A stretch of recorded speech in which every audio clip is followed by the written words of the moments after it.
चीन को जवाब देने के लिए वायुसेना ने उठाया बवंडर कदम। लड़ाकू विमानों को बेहद घातक अस्त्र मिसाइलों से करेगा लैस। अस्त्र से लैस तेजस और सुखोई जेट लद्दाख में दिखाएंगे दम।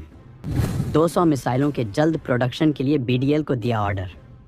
चीन सीमा पर बढ़ रही साजिशों को देखते हुए भारतीय वायुसेना अपनी ताकत को मजबूत करती जा रही है। डीआरडीओ सहित भारत की वो तमाम सार्वजनिक हथियार कंपनियां अपनी ताकत दिखा रही हैं जो भारत सरकार के अधीन काम करती हैं। इसके अलावा निजी कंपनियां भी अपनी ताकत झोंक रही हैं। वायुसेना जैसे ही अपनी ज़रूरतों के बारे में सरकार को खबर करती है, तुरंत ही उसके लिए कदम उठाए जाते हैं। वायुसेना की ताकत होते हैं लड़ाकू विमान, और इन विमानों की सबसे बड़ी ताकत होती है वो मिसाइलें जो इन विमानों में फिट की जाती हैं और ज़रूरत के हिसाब से फायर होकर दुश्मन के टारगेट को तबाह कर देती है। लड़ाकू विमानों के हिसाब से भारत के ज़ख़ीरे में तमाम मिसाइलें हैं, लेकिन अब एक ऐसी मिसाइल को इस जंग में उतारा जा रहा है जो लद्दाख में चीन का दम निकाल देगी, क्योंकि डीआरडीओ ने इसे इसी ख़ास मकसद से तैयार किया है। ये मिसाइल इतनी भयंकर ताकत से लैस है कि इससे दुश्मन का बचना बेहद मुश्किल है। तो इसकी रेंज, इसकी खासियत और इससे जुड़ी हर ज़रूरी चीज़ के बारे में जानने के लिए वीडियो को आखिरी तक देखिए, क्योंकि भारतीय वायुसेना ने इसे चीन का पूरा गेम पलटने के लिए अपने तरकश से बाहर निकाला है और भारत डायनामिक्स लिमिटेड को बेहद अर्जेंट 200 मिसाइलें तैयार करने का ऑर्डर दिया है, जिससे कि इन्हें वायुसेना के तेजस और सुखोई विमानों में लैस किया जा सके। वायुसेना को बेहद घातक बनाने के लिए डीआरडीओ लगा रहा दम। इस्तेमाल किए जा रहे विमानों को अपडेट करके बना रहा बवंडर। सुखोई और तेजस फाइटर जेट में तैनात होंगे बेहद भयानक हथियार। भारतीय वायुसेना ने तेजस और सुखोई विमानों में तैनाती के लिए अपनी उस मिसाइल का बेहद विशाल ऑर्डर दे दिया है, जिसकी तैयारी दशकों पहले शुरू की गई थी।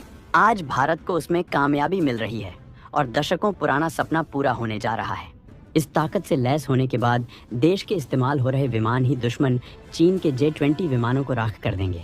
इस मिसाइल की क्षमता के बारे में हम आपको बताएंगे, लेकिन इससे पहले हम आपको बताना चाहेंगे कि भारत अपने विमानों को किन किन घातक तकनीकियों से लैस करके इतना अत्याधुनिक बना रहा है कि इनके सामने 5वीं पीढ़ी के विमान भी कुछ नहीं कर पाएंगे। तो दोस्तों, भारत ने हाल में ही जब रूस से सुखोई 30 विमानों के एक बेड़े की खरीद का फैसला किया, तो दुश्मनों को ये बात समझ में नहीं आई। वैसे तो भारत के दोनों दुश्मन सुखोई 30 विमानों की ताकत को जानते हैं। इसके बाद भी लड़ाकू विमानों के मामले में ये दोनों देश इस बात की अकड़ दिखा रहे हैं कि वो 5वीं पीढ़ी के विमान हासिल कर चुके हैं। हालांकि पाकिस्तानी सेना को अभी तक ये विमान मिला नहीं है, लेकिन वो चीन से J-31 खरीदने का ऐलान कर चुका है, जबकि तुर्की के कान फाइटर जेट में भी वो पार्टनरशिप कर रहा है, जो उसे कभी भी हासिल हो जाएगा। लेकिन भारत अपनी आर्थिक उड़ान और बार्गेनिंग के लिए इस मामले में वक्त ले रहा है। लेकिन ऐसा नहीं है कि वो अपनी सुरक्षा को लेकर कोई हल्के फैसले ले रहा है, बल्कि भारत हर तरह के विमानों को अपनी वायुसेना में तैनात करने की तैयारी में है। लेकिन फिलहाल वो एक ऐसी स्कीम पर काम कर रहा है कि जिससे उसके विमान दुश्मन के लिए काल बन जाएंगे। इसी के तहत वो घातक तकनीकियों को विमानों में इनबिल्ट कर रहा है। सुखोई विमानों के अपडेशन के लिए सरकार ने अच्छा खासा बजट दे रखा है। हिंदुस्तान एरोनॉटिक्स लिमिटेड अगले 15 साल में 84 सुखोई जेट को अपग्रेड करेगा। CCS ने इसके लिए मंजूरी दे दी है। इसके डिज़ाइन और विकास में 7 साल लगेंगे। इसके बाद जेट को अलग अलग बैचों में अपग्रेड करके वायुसेना में शामिल किया जाएगा। भारत के पास अभी 259 सुखोई जेट हैं जो हवाई ताकत की रीढ़ हैं।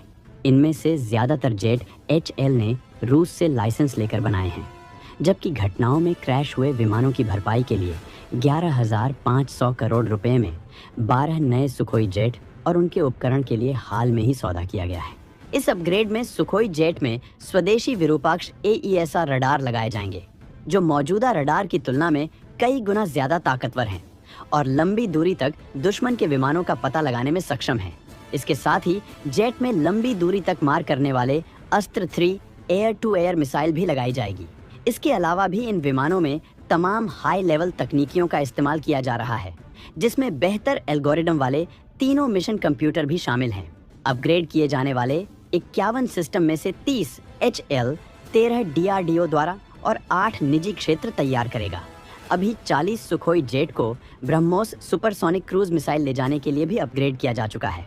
और ब्रह्मोस की मारक क्षमता को पहले ही 290 से बढ़ाकर 450 किलोमीटर कर दिया गया है और इसके 900 किलोमीटर की रेंज वाले वर्जन का भी सफलतापूर्वक टेस्ट किया जा चुका है। सुखोई 30 विमानों में इस वर्जन का इस्तेमाल किया जाएगा, जो इस विमान की ताकत को भयानक बना देगा।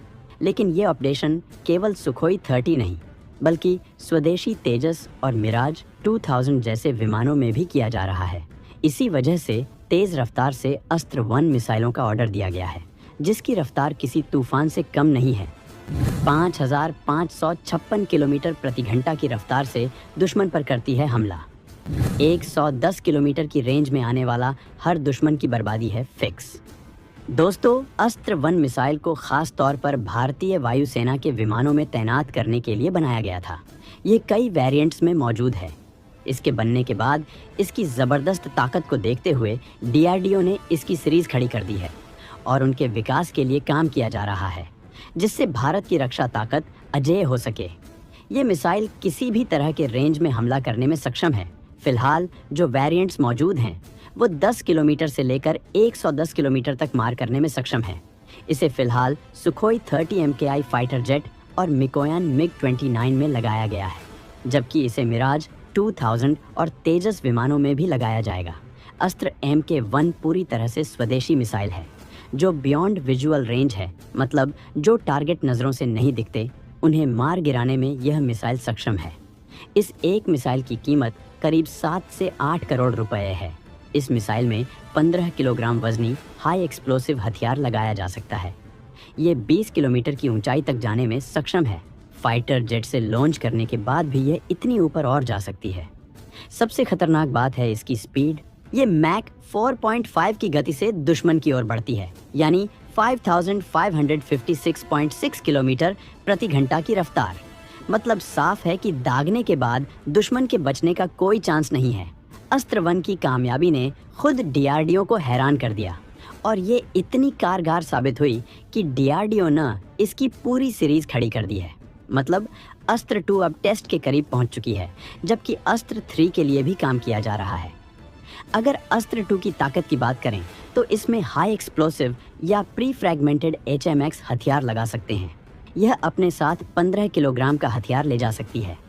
इसकी रेंज 130 से 160 किलोमीटर है। यह अधिकतम 66,000 फीट की ऊंचाई तक जाती है। इसकी खास बात यह है कि इसे टारगेट की ओर छोड़ने के बाद बीच हवा में इसकी दिशा को बदला जा सकता है, क्योंकि यह fibre optic gyro best inertial navigation system पर चलती है। अस्त्र MK2 के बाद MK3 मिसाइल बनाई जाएगी, जिसकी रेंज 350 किलोमीटर होगी। इस मिसाइल को 5वीं पीढ़ी के का और तेजस MK2 विमानों में तैनात किया जाएगा। ये 6ठी पीढ़ी के फाइटर जेट्स की खासियतों से लैस है। भारत में इस मिसाइल के बनने का फ़ायदा ये है कि भारत को अपने 5वीं पीढ़ी के विमान के लिए मिसाइलों का आयात नहीं करना पड़ेगा। तो दोस्तों, वायुसेना की ताकत में बेहद भयंकर इजाफे के लिए रक्षा मंत्रालय की तैयारियों पर आप क्या कहना चाहेंगे? कमेंट करके ज़रूर बताएं। और अगर आपको हमारा ये वीडियो पसंद आया है तो भारतीय वायुसेना के समर्थन में इसे लाइक ज़रूर करें।